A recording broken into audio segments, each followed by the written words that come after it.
High, welcome to my mini vlog. তো এটা হলো কালী পুজোর পরের দিনের ভ্লগ। আর এই দিনকে আমাদের বাড়িতে এসেছিল দিদি, জামাইবাবু আর শুভশ্রী, মানে আমার বোনজি।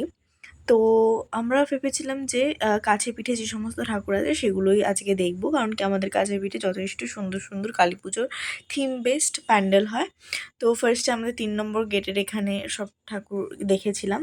আর 3 নম্বর গেটের ওই পারেই অঙ্কুর ক্লাবে বানিয়েছিল একটা নাটক করেছিল ওরা। তো ওটাতে প্রচুর লাইন ছিল, তো ওখানে ভাগ্যিস আমার একটা ফ্রেন্ডের সাথে দেখা হয়ে যায়। তো আমাকে একটা পাস দেয়, আর জামাইবাবু আর একটা পাস জোগাড় করে, মানে এক একটা পাসে 4জন করে যেহেতু। তো জামাইবাবু আর একটা পাস কোথা থেকে জোগাড় করে আমি জানি না। তো আমরা সবাই মিলে 6জন মিলেই দেখতে পেরেছিলাম এই নাটকটা। না হলে অত লাইন দিয়ে আমাদের পক্ষে দেখা সত্যিই সম্ভব হতো না, এবং পাসের লাইনও যথেষ্ট লম্বা ছিল। আর এটা হলো আমাদের মিউনিসিপ্যালিটি পার্কের প্যান্ডেল, আর এটা এই এলাকার মধ্যে সবথেকে বেস্ট বলে ঘোষণা করা হয়েছে।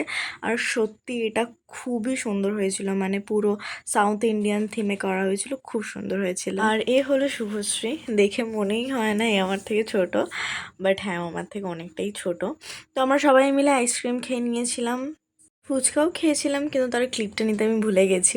তো যাই হোক, এরপর চলে গেছিলাম নতুন বাজারের প্যান্ডেলটা দেখতে, আর সেখানের প্যান্ডেলটাও কিন্তু খুব সুন্দর করেছিল। আর সেখানের প্রতিমার মুখটাও খুব সুন্দর ছিল, আর সেখানে প্রোগ্রামও হচ্ছিলো। আমরা একটুখানি দাঁড়িয়েছিলাম, বাট অতটা ভালো লাগছিল না বলে বাড়ির দিকে চলে যাচ্ছিলাম আমরা। আর বাড়িতে গিয়ে সবাই বিরিয়ানি আর এই চিলি চিকেন খেয়েছি। তো that's it for today, by.